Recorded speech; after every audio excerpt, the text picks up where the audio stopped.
Tatawagin ko na po yung ating speaker po tonight na si, actually, yung speaker po natin tonight is isang brother, and 5 years na po sila sa community, and may isa na po sila anak, and coach.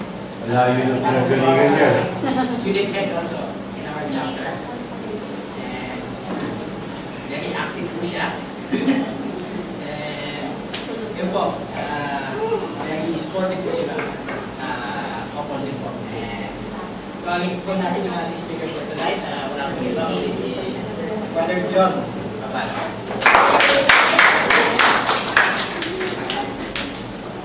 Maraming salamat, Rocky. Good evening po. Good evening. Bago po tayo mag-umpisa, pakisabi po sa inyong mga spouses, you are a gift from God. You are a gift from God. You are a gift from God. Brothers and sisters, ganda din po. As working as said, kami po ay 5 years na po sa community. And ako nga po pala si Brother John Abad. And andito rin po ang aking sis wife, na si Cecil Abad. And ang aming daughter, si Patricia Abad, 10 years old na po siya. And ang talk po namin for tonight ay very special kasi ito po ay tungkol sa ating lahat. Tungkol sa Christian family.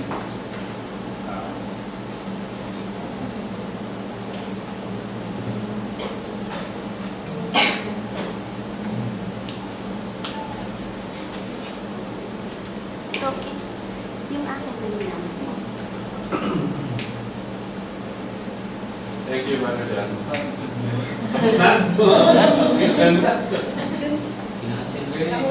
Sa huling slide. Tour natin, mami. Sorry po, mayroong konting technical. Hindi, nasa audition na. Hindi talaga pag-live. Ayaw din mag-fight. Pa tayo.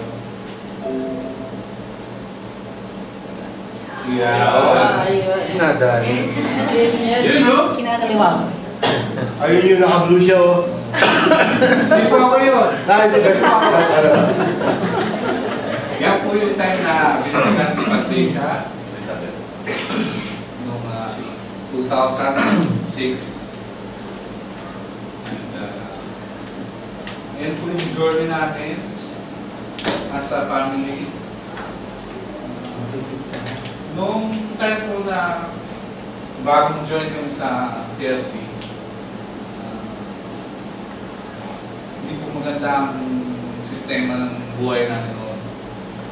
Maraming problema, maraming pangyayari hindi maganda. Si Patricia noon lumaki na maraming nag-alaga sa kanya, malipat-lipat ng nag-alaga. Hanggang sa dumating yung point na gusto na namin siyang iuwi sa Pilipinas. But eventually, and luckily, tapos sa kanya sa Chelsea. So, natuto kami kung paano maging isang matatag na family. And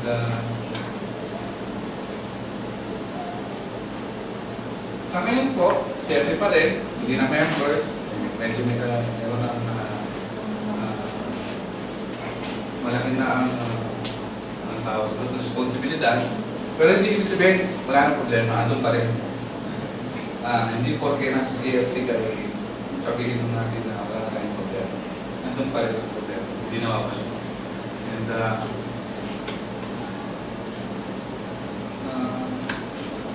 hindi po lahat ng OFW ay nabigyan o nagkakaroon ng pagkakataon na makasama yung family sa labas ng bansa.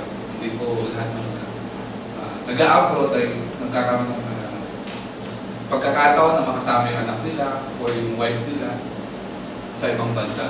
So, being together with our wife, our husband, or our children, may blessing na po yun ng God sa atin.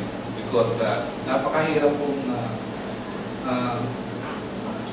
maging isang pamilya sa ibang bansa. Hindi katulad ng nasa Pilipinas ka. Marami kang support sa mga family and friends. But luckily, and blessing na rin po kay God dahil meron tayong second family dito sa abroad. Hindi tayo sa family natin ng CFC, Almost for Friends.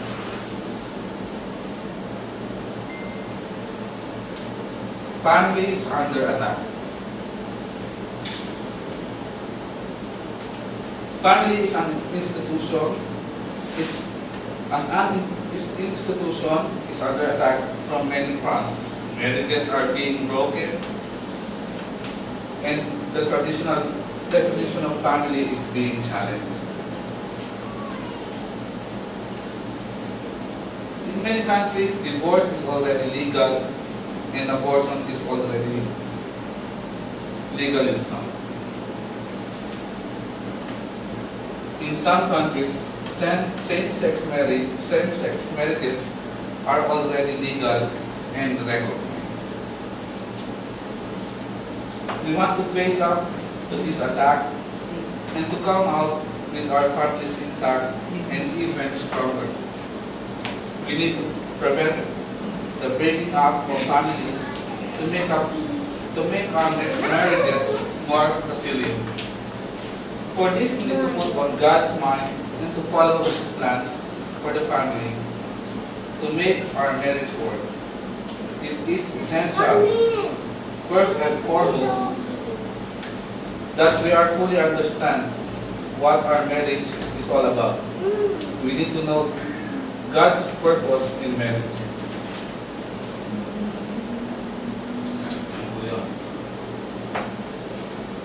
Kailangan po natin malaman kung ano yung God's plan for the family.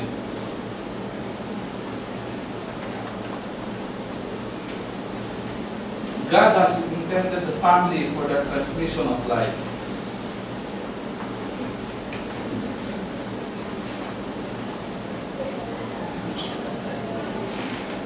The fundamental task of the family is to serve life, to actualize in history the original blessings of the Creator, that of transmitting by procreation the divine image from person to person. Ibig sabihin po nito, ginawa po ni God, Father God, tayong mga tao as man and wife. And binigay niya na sa atin yung blessings eh. Sinasa niya na sa atin yung blessing na gumawa ng buhay. As husband and wife. Kaya na po yung nag-start mag-reproduce ng tao sa mundo. Inumpisahan lang po ni God. Pinasa niya sa atin. Male and female, able to multiply and fill the earth. Babae at lalaki lang po. Not independent individuals producing babies, but husband and wife raising a family. Kasi ngayon po, iba lang po ang takbo ng buhay ngayon. Mayroong mga babae na ayaw magpakasal, pero gusto magkaroon ng anak. So, ang ginagawa po nila is gumagawa sila ng baby artificial insemination. So, hindi po yun ng way ni God. Hindi po yun ang tamang paraan para magkaroon ka ng pamilya mo. Ang sabi ni God, not independent individuals producing babies, but husband and wife raising a family.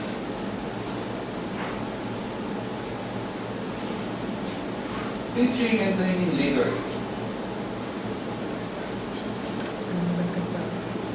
The family is a place for teaching children and training leaders. Since parents have conferred life on their children, they have a most solemn obligation to educate their offspring. Hence, parents must be acknowledged as the first and foremost educators of their children. Their role as educator is so decisive that scarcely anything can compensate for their failure in it.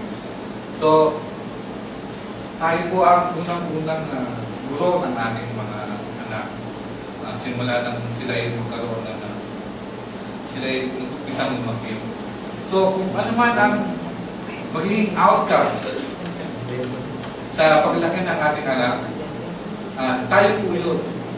Magre-reflect din po sa atin din, at tayo din po yung sasuffer ng consequences. No? Kasi, for example, mali ang pagpapalaki natin sa ating mga anak.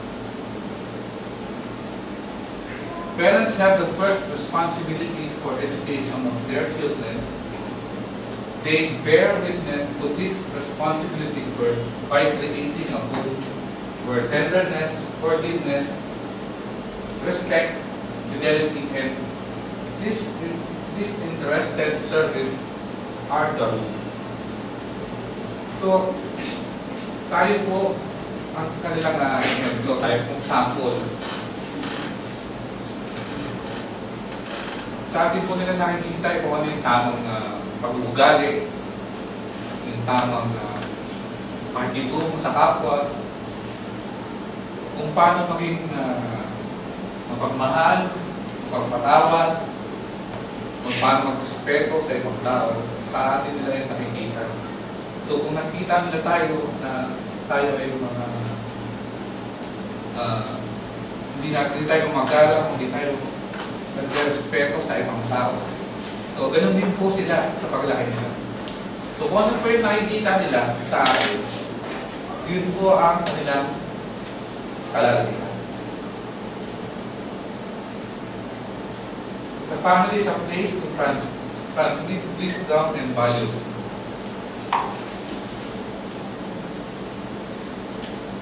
Since parents have conferred life on their children, they have a most solemn obligation to educate their offspring.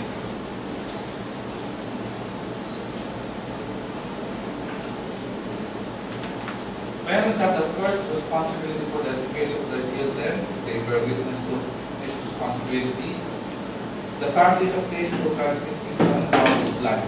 Yan po yung mga basic na natututunan sa atin ng ating mga anak. At yan din po ang mga magiging ugali nila, paglaki nila.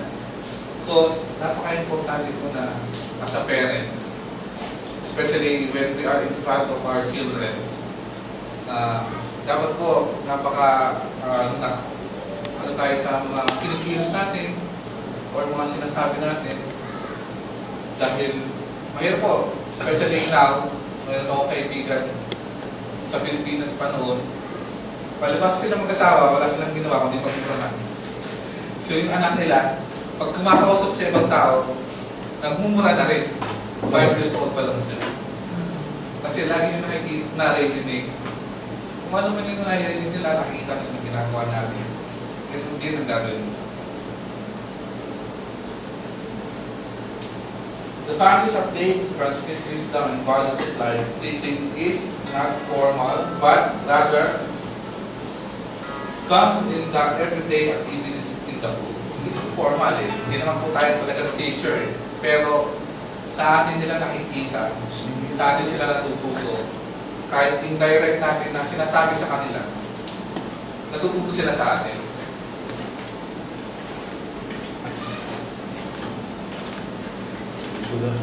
A leader receives basic training in his own home.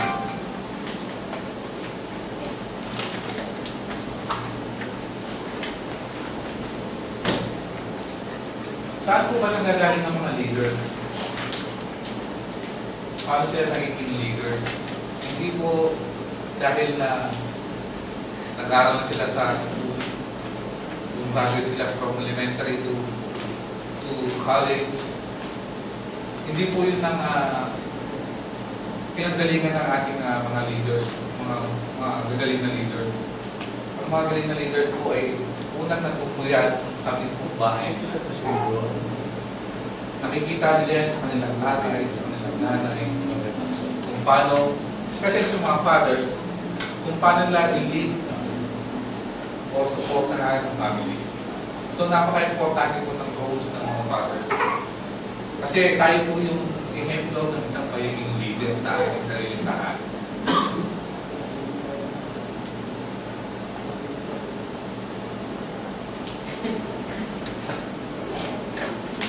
The family is a domestic church.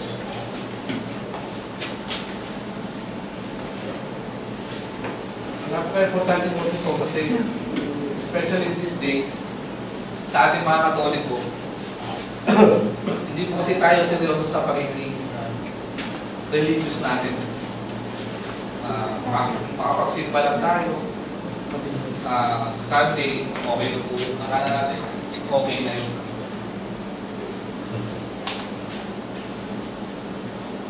Parents, especially fathers, are to be the priest in their families.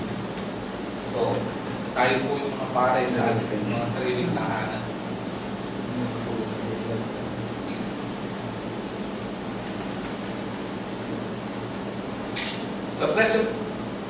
They present God to their families by their example of a living Christianity by diligently teaching Scripture. Deuteronomy 6, verse 6 to 7. By the use of symbol, they present their families to God by family prayer, by blessing the children.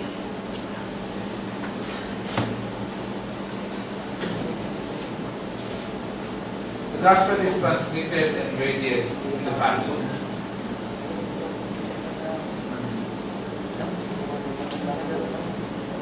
The family, like the church, ought to be a place where the gospel is transmitted and from which the gospel radiates in the family, which is conscious of this mission on the members evangelize and are evangelized.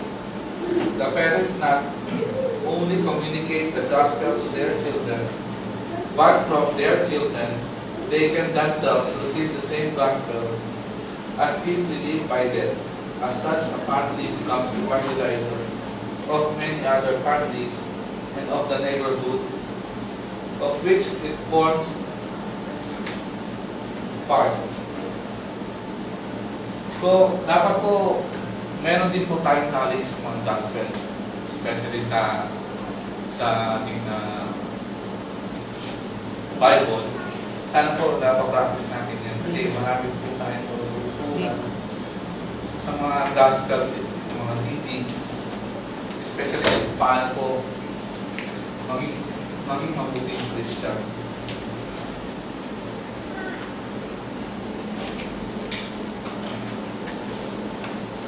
God's plan for family is not happening.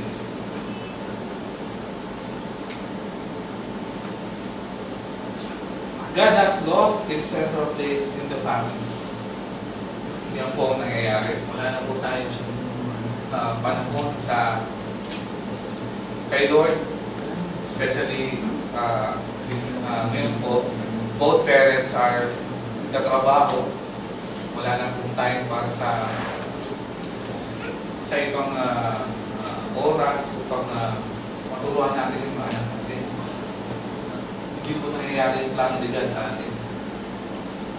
Parents no longer bring up their children in the discipline and in instruction of the Lord. Ephesians 6:4. They look more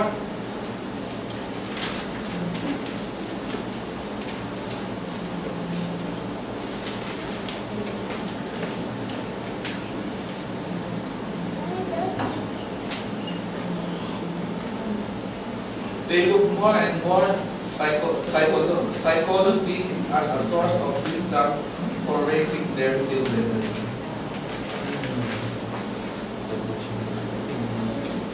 Ano po ibig sabihin nung instead of ang ituro natin yung wisdom and knowledge galing sa Bible or sa mga teaching ni Lord, gumagawa po tayo ng mga teaching na sarili natin. For example, hindi connected sa mga magandang gawain as a Christians, or hindi natin sila napapayuhan o natuturuan according to God's plan. God has lost His central place in the family. The family is losing its importance. Many of the responsibilities have been taken over by other groups in society.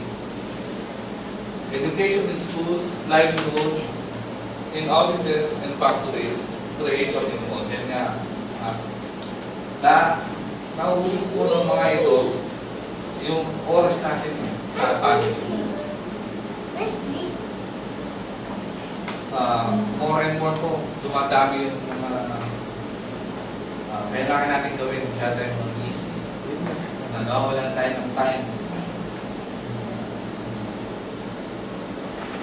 Or pag halimbawa, hindi man tayo busy sa work natin, at sa schools ng mga bata, nandun naman tayo sa malls.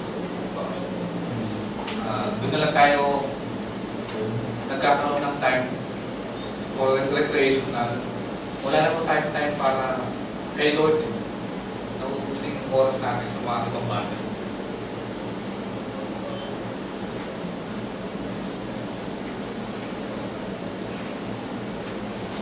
Modern life has made it difficult for lasting relationships to develop.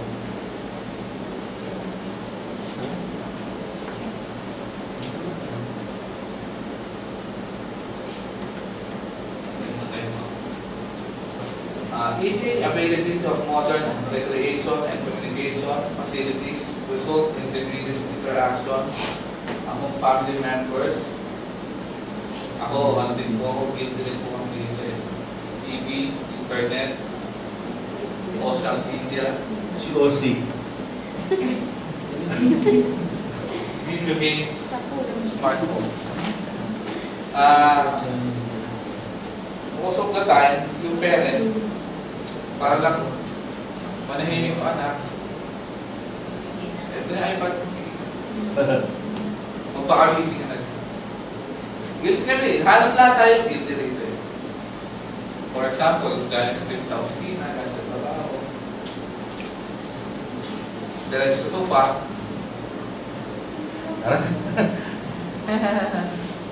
Ibigay niya ang iPhone.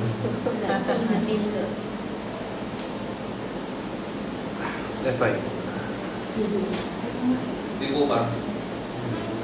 Or busy sa makikipag-chat. Messenger, sa WhatsApp, Ayan. busy sa pag-scroll kung ano yung event ngayong araw na ito sa F.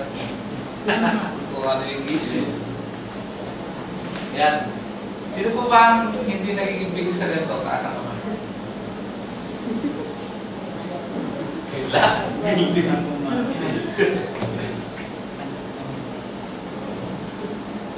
The traditional family has become dispensable. Separations and divorces becoming easy to obtain, living in becoming acceptable. Yung living in po, sa panahon ngayon, normal na. Normal na po yan. Hindi na po nagugulat ang mga tao pag nakita nila or nalaman nila na itong couple na ito ay live-in partners lang pala. Kasi sa panahon ngayon, normal na yun.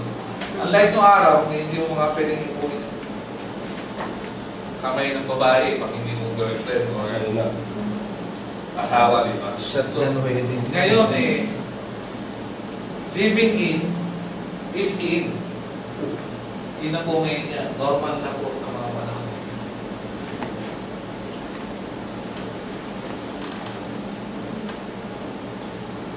Modern life has made it difficult for lasting relationships to develop. Members of the family are constantly on the go and are too busy to engage in meaningful interactions with others. Ano po ba yung mga bagay niya? Siguro, pagpunta sa malls, or pag day off, magpe-play ng golf, Walk. yung mga ano natin, mga may pangkaraniwan na ginagawa ng mga tao ngayon.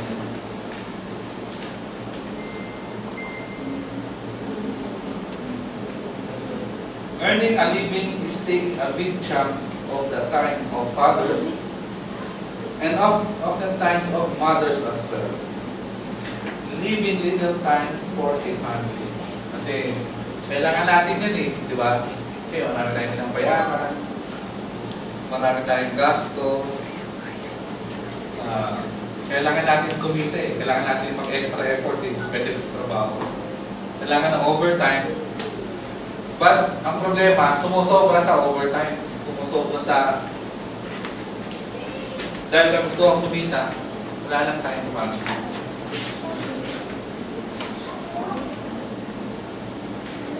The family is under attack by evil forces. 1 Peter verses 5 to 8. The devil wants to break up the family and promotes many things to undermine the family, such as secularism, taking God out of the educational system and government, materialism, relativism, communism.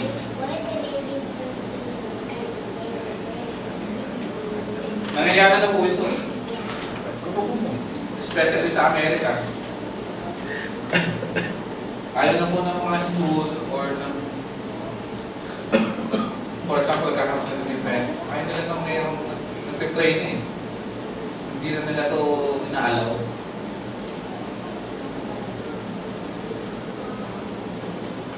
Kung baka tinatanggal na nila yung mga religious states, hinihiwalay na nila yan, separate na nila. Even sa mga school, sa ibang bansa. Kasi, meron kasing isang pangyayari sa Amerika, football. Nanalo isang team, ang ginawa ng coach, nagdasal. Ang ginawa ng school, nagdasal. Hindi na daw pwede idikit mo yung religion sa mga events na gano'n. So, nangyayari na po ngayon.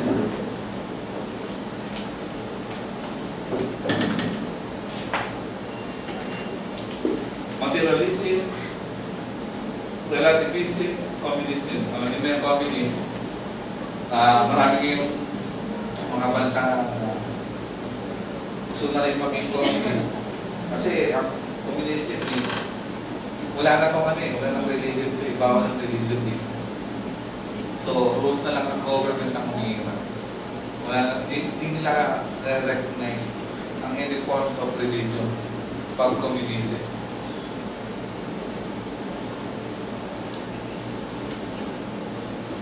Anti-life forces have become very aggressive.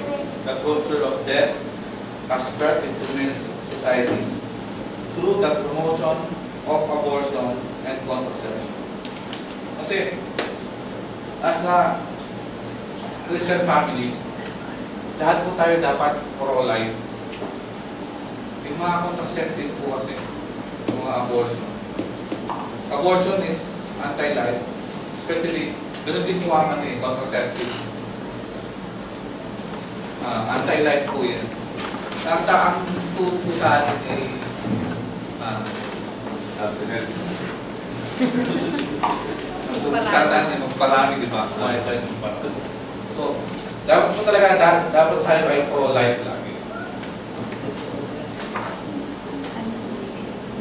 What can we do?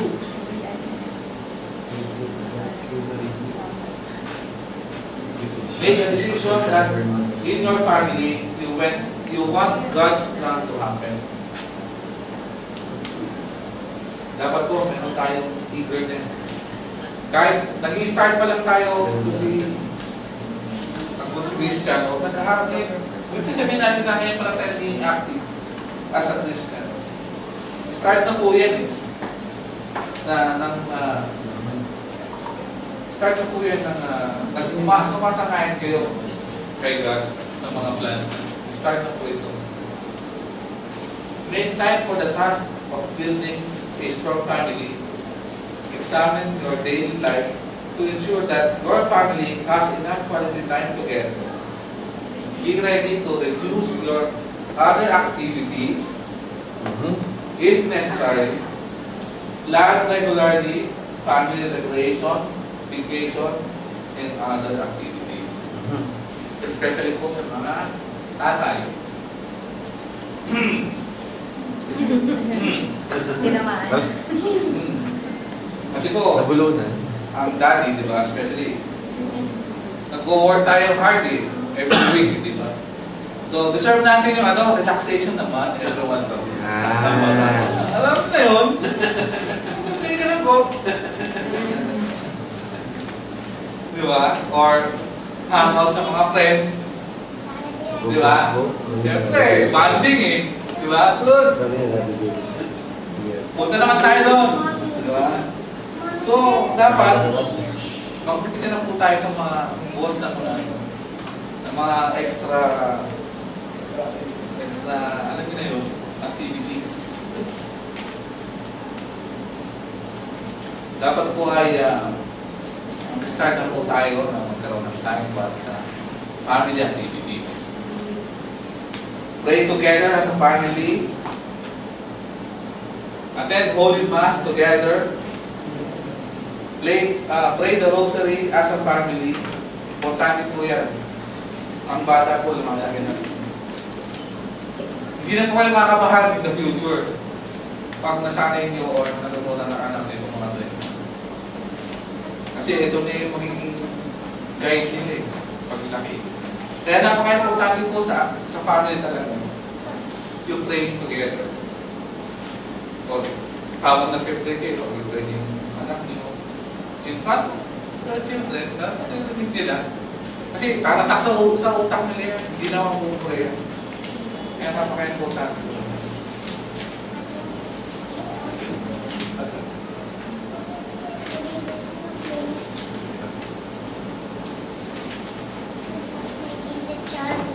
Pray over your children. Pray for healing of family members. Intercede for each other's need. Napaka-importante po niya na naririnig yan ng mga anak niyo. Na pinag-pray niyo sila, or pinag-pray niyo yung mga kamag-anak niyo, or kakilala ng anak niyo na may sakit. Importante po naririnig niyo yan. Importante po naririnig nila na pinagdadasal niyo yung iba. Kasi it shows na you care about other people. Di po ba? And tumatatak po sa isip nila, hindi po naman lahat lagi nilang naririnig yan at lagi nilang ginagawa. Fathers should take steps to assume full responsibility for the spiritual and material needs of the family. Yan po ang role ng tatay. Full responsibility for the spiritual and material needs. Hindi lang po provider tayo ng material na bagay. Dapat po provider din po tayo ng spiritual. Hindi lang po kailangan natin mag-double time sa trabaho para makapag-aral sila, mabigay natin ang gusto nila. Kailangan din po natin i-provide sa kanila ang spiritual.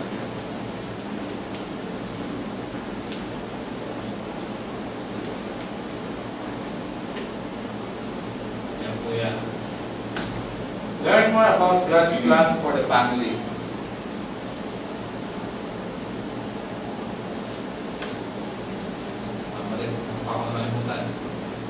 Fathers should assume the roles of priest, provider, and protector. So, dami po natin roles. Hindi lang po gumawa ng bata, hindi lang po magtrabaho para sa pamilya. Priest din po tayo and protector. Wives should support their husbands and not take over their roles.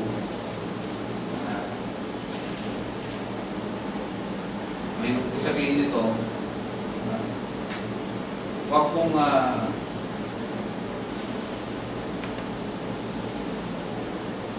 dapat po yung support na po ng wives is full support sa father. And huwag mong overtake. Learn more about God's plan for your family. Attend teachings on Christian marriage and family life. Ako po yun, PCLP. Couples for Christ offer teachings and retreat such as marriage enrichment retreat and family enrichment retreat. Marami po tayong mga tunan dito sa Couples for Christ. Marami po tayong may experience na retreat. Read Christian books and magazines. Familiaris, Consortio, is the apostolic exhortation of Pope John Paul II on the role of the Christian family in the modern world. Seek other couples who share your concern about family life and be in regular fellowship with them. So,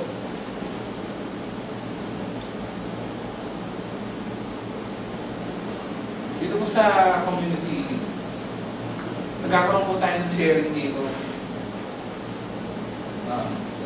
Kung may concern ka, na alam mo na pagdaanan ng ibang focus, pwede po ba yung kumonsulta sa kanila eh? Ganun po yun. Kung meron kayo nagkakaroon kayo ng problema sa certain things about family, on handling on your children, sa financial, or marami po tayo nalalapit sa community upang tanungan natin.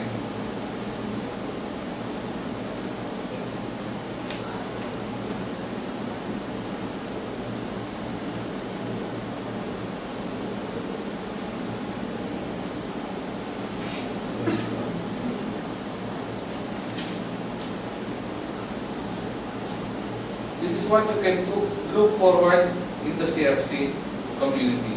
CFC provides support and formation for families. In CFC, you can look forward to developing real friendships and life-giving relationships, especially if you do not limit yourself attending meetings, but look for opportunities to be together and share experiences. Marami po tayong walang tunan sa community. Marami po tayong may experience. Marami po tayong magiging friends or mga tatawag natin mga kapatid na hindi na tayo maiiyak share sa kanila. Because in this CFC family, hindi lang po tayo mga members or nakasama sa isang grupo. Tayo po ay magkakapatid din po dito sa community.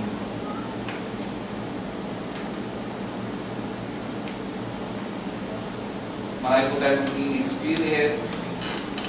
Marami tayong magkakaroon tayo ng mga problema na hindi po natin alam. Marami pong hantang malalay sa atin. Especially here in the community. Holy Family is our model. Especially Mother Mary, yung faith niya, kahit hindi niya alam kung ano yung mangyayari sa kanya, but yung faith niya ay napaka-strong. Ganun po si St. Joseph. We need the power of the Holy Spirit to build strong Christian family.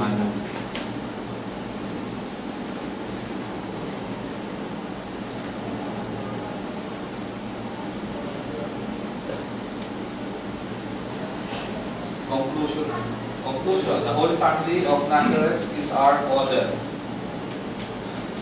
Through God's mysterious design, it was in the family that the Son of God spent long years of a hidden life. It is therefore the prototype and example for all Christian families. It underwent trials of poverty, persecution, and exile. It glorified God in incomparably exalted and pure way. And it will not fail to help Christian families. Indeed, all families in the world should be faithful to their day-to-day duties, to bear the cares and the tribulation of life, to be open and generous to the needs of others, and to fulfill with joy and plan of God in this regard. The home of Nazareth is the school where we begin to understand the life of Jesus, a lesson on the family life. May Nazareth teach us what family life is. It's communion of love, its austere and simple beauty, its sacred and inviolable character. Catechism of the Catholic Church. God has a plan for our families, but the evil one wants to prevent this plan from happening. We should not allow this to happen. We should seek the protection and guidance of the Holy Family of Nazareth to make God's plan happen. Napakahirap po kasi ngayon these days. Marami na pong mga nangyayari sa family na kinakasira ng pamilya. So, kailangan i-depend. So, depending family, starting with our children. Kailangan po, dapat maliit pa lang sila. Eh, napapamulat na natin sa kanila. Paano ang Christian way of living. With all the challenges that our family have to face, and with the role expected of us to play to build strong Christian families, we need God's power, the power of the Holy Spirit, to help us in all this.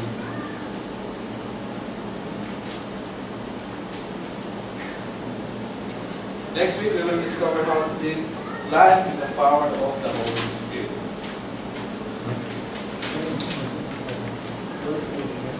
For all this hope in God's grace.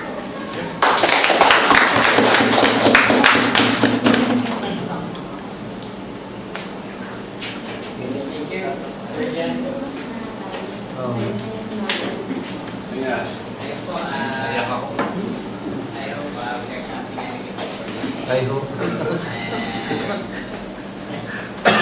It's regarding the family, how to be a model for our children, especially for the fathers.